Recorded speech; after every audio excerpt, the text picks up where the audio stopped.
to the Weekly Defence Podcast, the show about defence procurement, military technology, and the industry that gets the kit into the hands of the warfighter. We are brought to you in partnership with our sponsor Nammo. I'm your host, Helen Haxell, Air Domain Editor here at Shephard Media, and I'm coming to you from Shephard Towers in West London. But before we kick off, we'd love to hear what you think of our new podcast, so please do subscribe and give us a review on iTunes and perhaps a cheeky 5 stars on your review. On the show this week, our Editor-in-Chief, Richard Thomas, speaks to David Willems, Head of Business Development at UMS Skeldar, which is a UAV joint venture between Sweden's Saab and UMS Aero of Switzerland. I will be speaking to our Special Operations Forces Editor, Scott Gawley, about last week's SHOT Show and what he learnt from the event.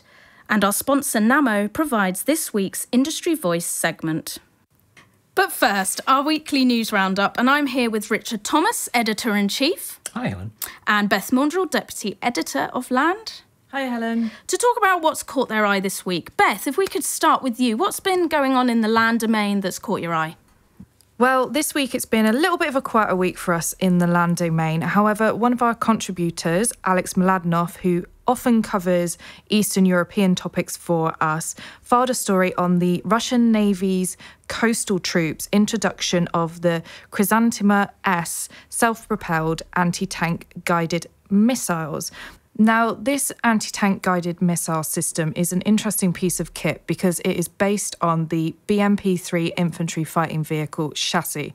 Now, the Russian military has a number of BMP-3 IFVs in its inventory already, and typically they are equipped with a 2-man turret, which includes a 100mm 2A70 gun, a coaxial 30mm cannon, and a coaxial 7.62mm machine gun. Now, to fit the anti-tank guided missile system, this has all been completely stripped off. And if you head to the Shephard Media website and take a look at the picture that accompanies the story, you'll see how interesting this vehicle actually looks. Is there any indication as to where it might be deployed, where this capability will be based? So, according to reports at the moment, the first system has already been delivered to one Russian coastal troop brigade, and that is stationed in Kaliningrad, the enclave of the Baltic Sea coast. Thanks, Beth, for that insight. Richard, could you give us a bit of a lowdown on the sea domain? Absolutely, be my pleasure. Yeah, I'm going to go all maritime patrol aircraft this week, I think.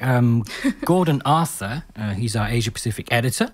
He's been in Singapore for the past few days covering a show there. He wrote a really good piece about the dearth of these type of platforms in the Asia-Pacific region. So I recommend you go to the website to check that out. I'm actually going to highlight more in depth another piece of news regarding NATO, and that's the announcement that 19 Boeing P-8 Poseidons will be manufactured. This is the Lot 10 manufacturing phase. It's a contract worth about $2.5 billion. So the US Navy will receive 10 aircraft. The UK will receive 4, which will actually complete the UK order of 9 in total. And Norway will get 5. If you break down that $2.5 billion number a little bit more, you see that Norway's paying roughly $139 million per aircraft, with the US and UK paying about $126 million each. So, Rich, obviously 3 nations have the same aircraft now. What is the significance of this sharing of a platform?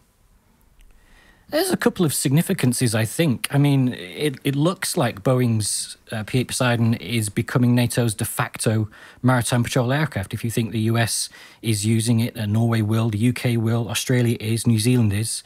But also there's another significance with the fact that this contract is for Norway, the UK and the US, and that these 3 countries have spent a lot of time and effort in the recent years in introducing more cooperative plans and arrangements for the use of the aircraft. If you think that the US will base some of their P-8s at RF Lossiemouth, with the UK, of course, and Norway has signed cooperation agreements with the US regarding the aircraft. So what you've got is these three northern NATO countries, effectively what they'll do is monitor the Greenland, Iceland, UK gap. And this is a key maritime choke point through which Russian submarines would have to pass if they want to gain access to the North Atlantic. So this MPA trio will be focused on that region, I think. Helen, anything in the air?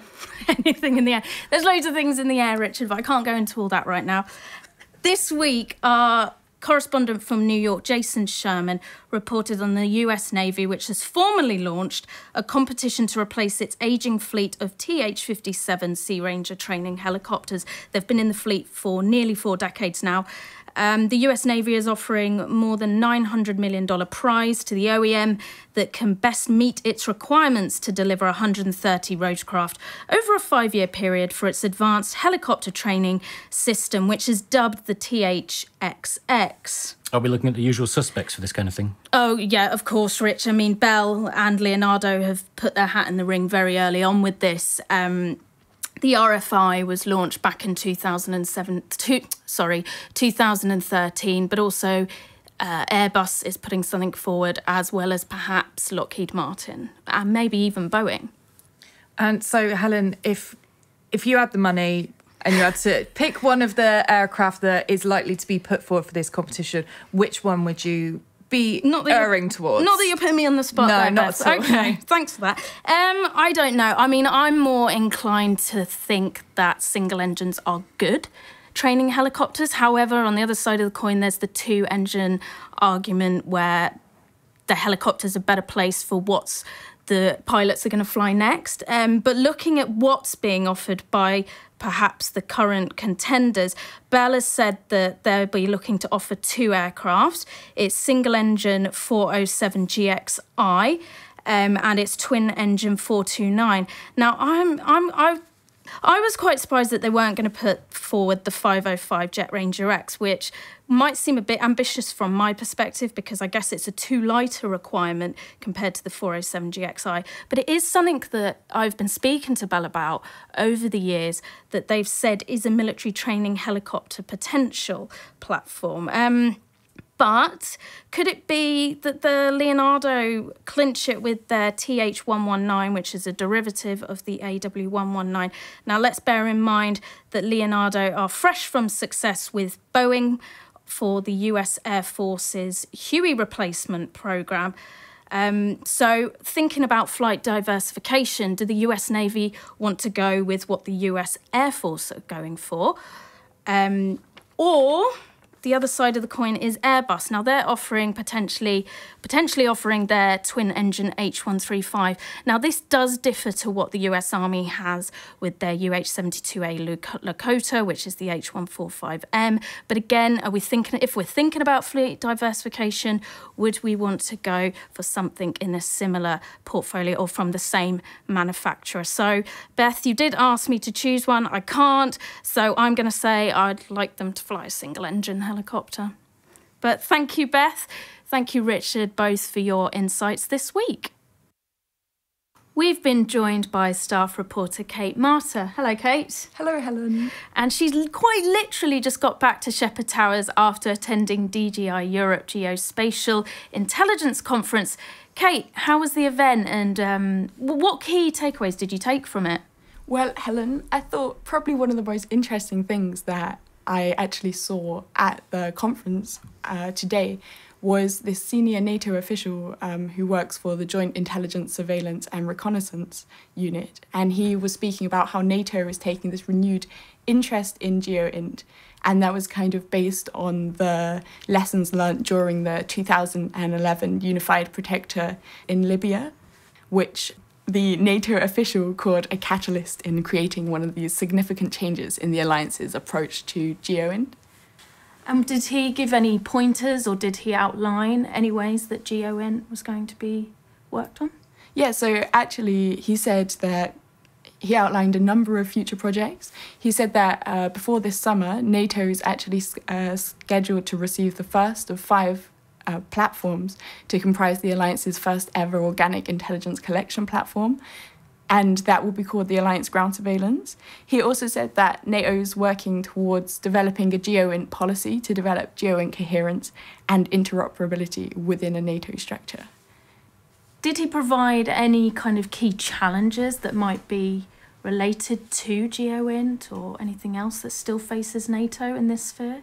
Yeah, so he actually said that bandwidth is providing a Right. massive problem, and I think that's quite a theme in general anyway. He's saying because this sheer amount of data that they're getting in from all of their different places, so not just satellites, but also from the internet, from absolutely anywhere, this is providing quite a challenge to the bandwidth, and that's something they're really struggling with. And then on top of that, also interoperability between nations, so trying to get the nations being able to talk to each other, to trust each other, and also be using the same sort of systems or platforms as well. Excellent. Thank you, Kate, for that snapshot into GeoInt that was a focal point at DGI Europe.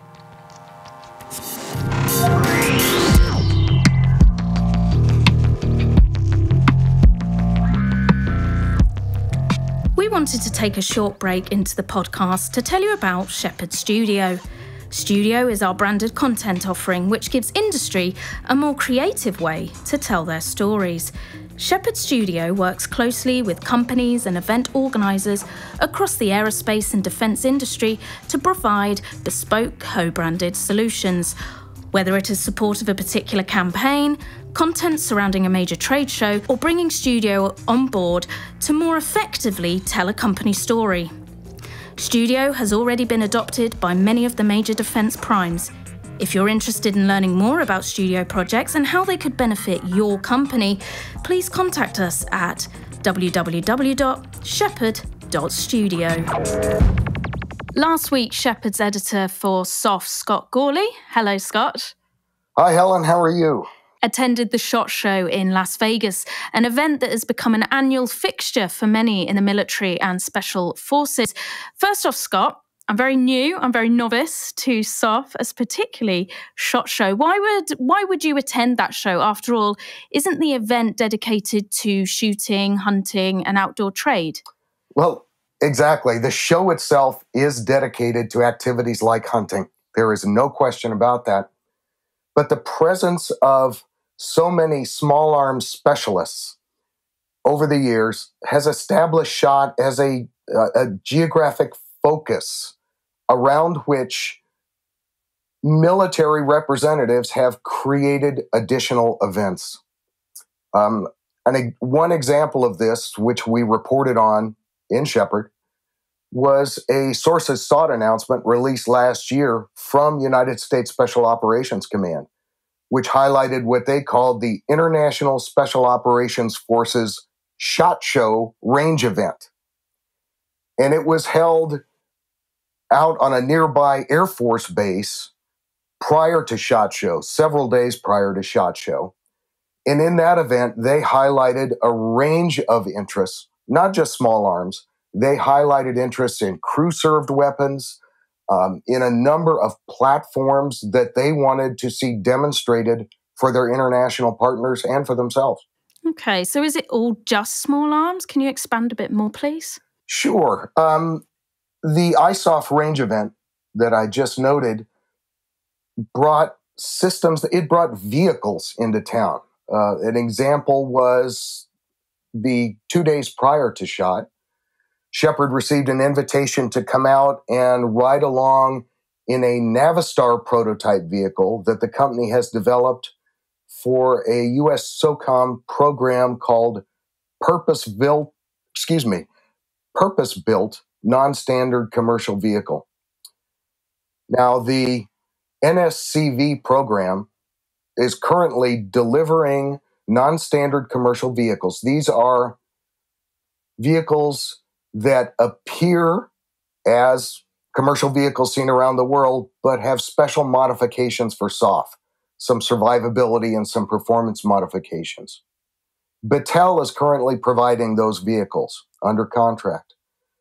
But the SOF community is looking out to a next generation, to a purpose-built vehicle that may not be based on the international chassis. And what that design would do, as they see it, is allow those vehicles to go back through a reset period to lower the overall life cycle costs. So we were riding around in a Navistar prototype that looked extremely similar to a Toyota Hilux Vigo truck. The same event brought a stabilized weapon mount from Paradigm, mounted on a Can-Am off-road vehicle that had been modified by Franklin Armory. So we were able to do some shooting on the move. So it's gone well beyond small arms. So it's just the show and that range event, Scott? Well, actually, there is one other event that is the day prior to SHOT Show, and it's a formal event. It's Industry Day at the range. And separate from SHOT, it allows industry representatives to go out and spend an entire day either test firing or looking at small arms systems. And that also has spun off some interesting quasi-military aspects. For example, we were out at range event, and we got some informal shooting coaching from former Canadian sniper Rob Furlong. Rob Furlong is the former world record holder for a sniper kill, if you can say that, at more than 2,600 yards during Operation Anaconda. So a chance to get some long-range shooting instruction from someone like Rob Furlong was pretty amazing. In terms of hardware, one of the ranges there was a Maxim defense range, and they unveiled their new, what they call their PDX design. Their PDX grew out of work that company did for the U.S. SOCOM personal defense weapons solicitation. It's developed in both 5.56 NATO and 7.62 by 39, the AK round. In talking with the company, we discovered that the weapon was not only at the Range Day event, but it had been out at the ISOF range event the previous week. And a company representative noted that one U.S. partner, we'll say one Five Eyes partner in particular, had been so impressed by their first exposure to the PDX that they have already purchased 2 of them for testing by one of their special ops elements. One more example of the Range Day, and it occurred at Maxim Defense also.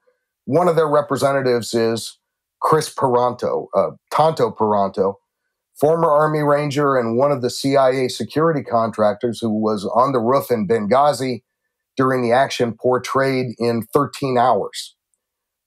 He also used one of the nights at SHOT Show to host a private premiere party and screening of a new docu-series he is launching, War Heroes with Chris Peranto. So there is this military edge to the show. Sounds like a great first-hand experience there for you, Scott, to kind of get that real-life feeling of the equipment that does end up in the hands of the warfighter. But how about the SHOT Show itself, Scott? I mean, what were your kind of key takeaways and what were you writing about? Well, as both the SOF editor and the milllog.com editor at Shephard, the show presented a number of examples of both systems of interest to SOF and some new military logistics equipment, it's a nice blend. So one example, Sig Sauer in their booth actually exhibited a little seen system called the SURGE, or the Suppressed Upper Receiver Group, that they are building for U.S. SOCOM. And it's based on the company's MCX system that was selected by U.S. SOCOM to upgrade existing SOF M4A1 weapons to allow for a continuous suppressed use. And as I said, it hasn't been seen very often, and yet there was one on display at SHOT. So we were fortunate to be able to get them to remove it from the display, and we shot a number of resulting photos and even some video clips that we'll be posting to specialops.com in the next few days. Right next to where they had the Surge displayed, they had a number of different scopes on display as well, including one that SIG calls the Tango 6T.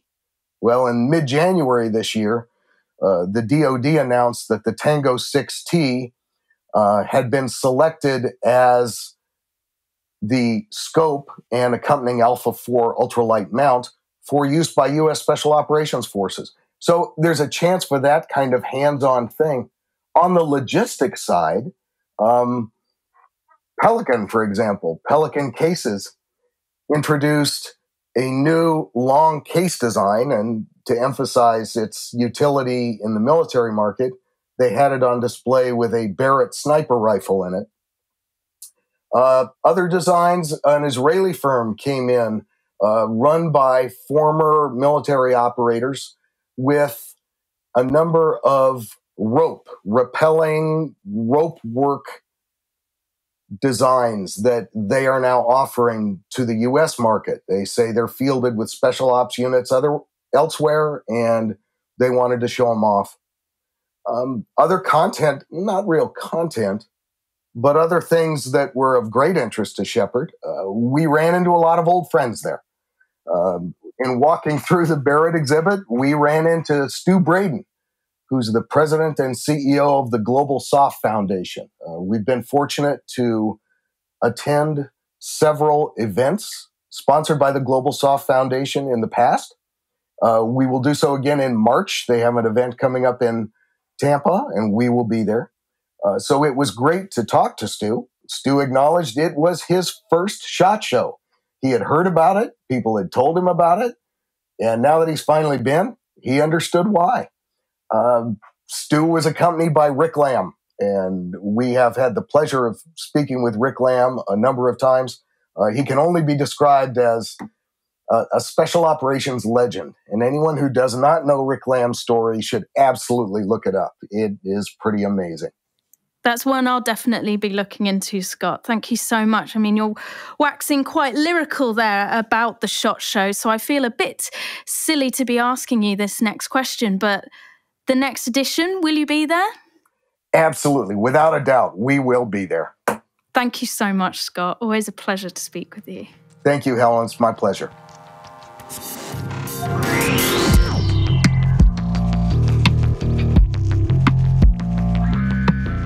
I'm here with Matt Smith, who is our Director of Analysis here at Shephard Media. Hi, Matt. Hi, Helen. The Plus team and yourself have been working furiously over the past several months on our Shephard Plus business intelligence service. So for the benefit of our listeners, Matt, could you tell us exactly what is Shephard Plus? Sure thing, Helen. So Shephard Plus is a market intelligence tool for the defence and aerospace sector. It combines a database of military equipment and news and analysis from Shephard journalists, analysts, and our subject matter experts. It's available through a web portal, and all of our data is fully searchable and can be exported into Excel for further analysis. So what kind of information is available, Matt, and how is the Plus tool used by its subscribers?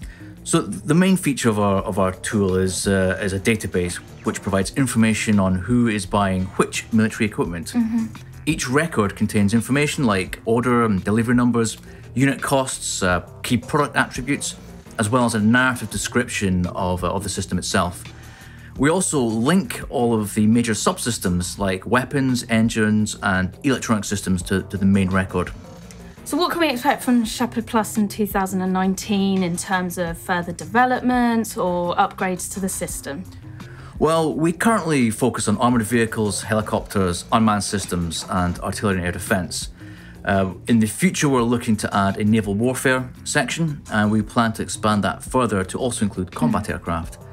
Another thing we're working on is a programs module, and this will cover unawarded procurement programs. And the idea here is to give more insight and deeper insight into equipment markets.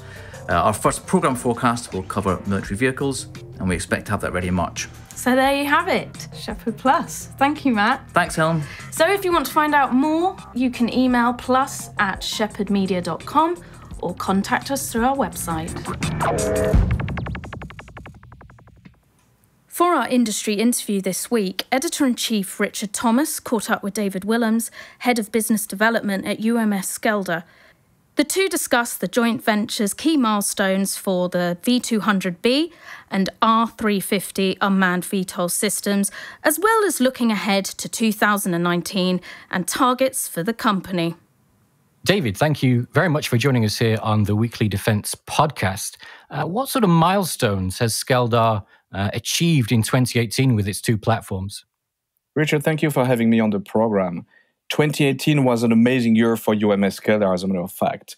We have launched the V200B, which was the big and the first major development since we started a joint venture with Saab. As you know, the V200B is an improved platform with new avionics, new equipment on it, new data link, improved weight, and increased range and performances in general.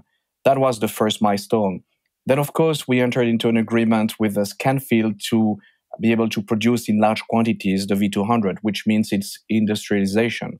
So we migrated from a garage shop to really an industrial situation.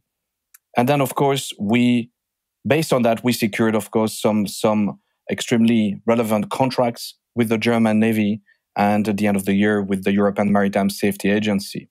So for the V200, the year was a total success. As far as the DR350 is concerned, we have handed over and delivered serial number 10 to our German partner ESG, following a series of campaign and tests that we have lasted a few months, actually. And then, of course, we have performed man-on-man teaming trials with the German MOD very successfully. 2018 was definitely the best year so far in UMS history. What about the acquisition, I think it was last year, of course, of Hearth? You've mentioned that the major difference between Skeldar's V200 engine and those of the competitors is that your engine is more tolerant of JP5. So how crucial was the acquisition of Hearth for the company? It was a must, to be honest. We needed to secure our supply chain and had the opportunity to do so. So what happened in May, we announced the acquisition of the entire Hearth company because they have been in business for 90 years. They've produced 1 million engines. They are really the two-stroke pioneers. And they are filling many verticals, of course, the UAV, but also sports utility, experimental aircraft, water pumps, and you name it. It's a very diversified company. So it made also economical sense to acquire the company. Since the restructure, we have, of course, boosted the production capacities, hired new skills to be able to produce, of course, further development on our own engine and be prepared for the next generations of engines that will equip the V200. That's part of the business. Next to that, we are selling extremely reliable engines to another 20-odd manufacturers of UAV worldwide. So it was a strategic acquisition that meant much more for UMS than just securing its own supply chain. Do you see any challenges for Skeldar in terms of getting your systems into military use? Because there's a lot of trial programs and development programs, but not a lot of navies are actually actively using VTOL unmanned systems. How do you kind of bridge that challenge, the gap there? Yeah, it's a very good point, actually. The Germans were effectively the first navy to acquire VTOL capabilities and with the aim of fielding them this year already. So I think that in the discussions that I have with navies worldwide, the common topic is that they all want to have VTOL capabilities, but not all of them understand what they are going to do with it. It's a nice to have, and it's a must-have for those who have been using previously fixed wing with very heavy logistics. I think that what attracts them to move to rotary wing is essentially the reduction of footprint size, the ability to carry multiple payloads, and to have, as close as possible as it can be, a multi-mission capability on board. And I think, of course, as you mentioned, all the navies want to have a heavy fuel compliant engines. So the challenges for us really are to, of course, secure additional Navy customers and to be able to fulfill the different missions that they wish to perform using one single asset. Yeah. Outside of military use, what about opportunities in the commercial or civil sectors? Are you actively pursuing opportunities there? We have just been awarded one lot for the European Maritime Safety Agency, which de facto becomes our most important civilian customer. We believe that this type of activity will spin off and be replicated elsewhere in the world. But we know that we're going to be extremely busy flying several platforms in different locations for EMSA. That's one of the activities. We also believe that the power and energy sector is going to start using large VTOL such as ours to perform missions from the shore and fly to offshore assets that they need to either secure or inspect. We see a significant trend, I would say, in that domain. Just closing, what sort of milestones or targets have you set yourself for 2019? What are you trying to do? Well, we have to deliver now to the various customers, that have engaged with us. In addition to this, we are boosting the company currently. We are expanding the organization, not only through, of course, the maritime sector, but also through the civilian sector. Hiring talent in the last few months, we have doubled in size, really. With quite a large number of people right now in our 3 locations. And of course, delivering new contracts is of paramount importance for us on this year. And to that, I will just mention that there will be announcements in due course, which will be very significant for this industry. In due course, in the near term or the long term, towards the end of the year, do you think?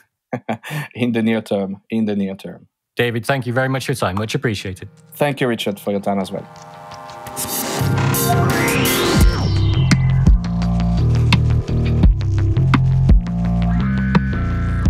So welcome to this week's Industry Voice, which this week features our sponsor, Nammo. I'm Tony Skinner, VP of Content for Shephard Media, and I'm speaking with Ande Lunde, who's the SVP of Communications for Nammo. Now, Ande, you're involved in an interesting sounding event tomorrow. So perhaps as an introduction, maybe you could just tell us what your main focus has been for this past week. Absolutely. Now, this is kind of things that we do now and then. I really wish we had time to do more of.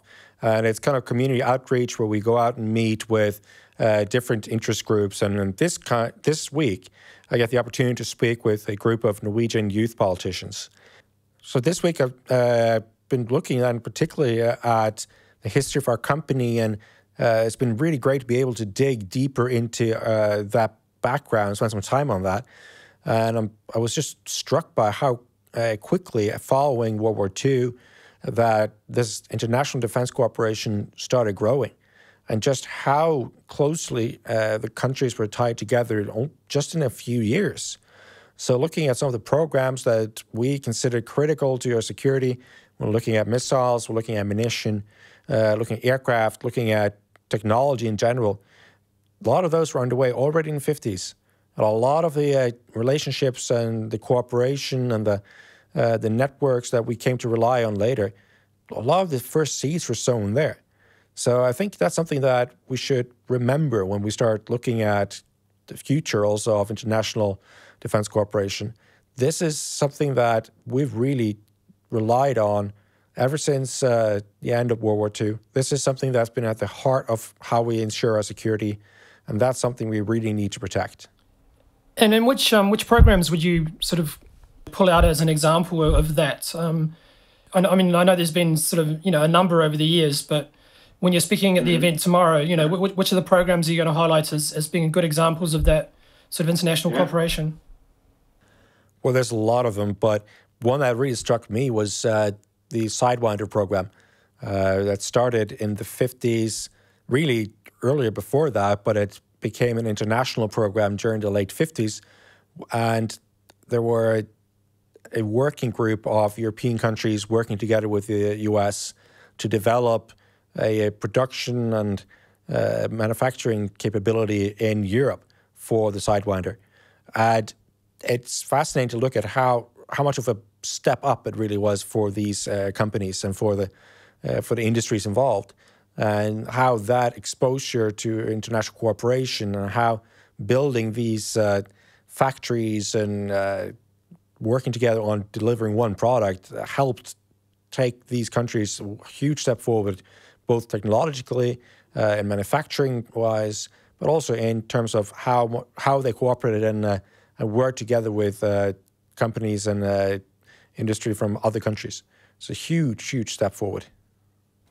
So that's the message, obviously, you'll be looking to get across at the event. As kind of some of these sort of younger players come up through the system, just letting them know that this kind of international, outreach and these international kind of cooperation programs, that defence kind of gives a good example of what can be achieved, on an international basis.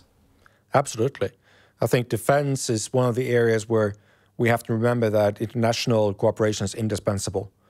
And that is something that I feel responsibility as part of industry to try to communicate to those who are not familiar with us. And we have a tendency of existing in our own little bubble here.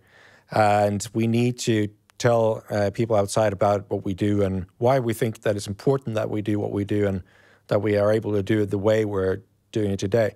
There's a reason why we've become such an internationally connected and mutually interdependent industry. It's because our entire existence is based on that sort of cooperation.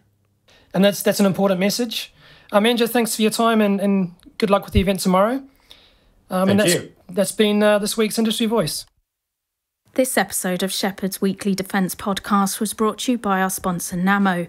If you've enjoyed what you've heard, please head over to shephardmedia.com to access all our news stories and subscriber content. We'd love to hear what you thought of the podcast, so please do subscribe, rate, and give a review on iTunes or other podcasting platforms. Thanks for listening.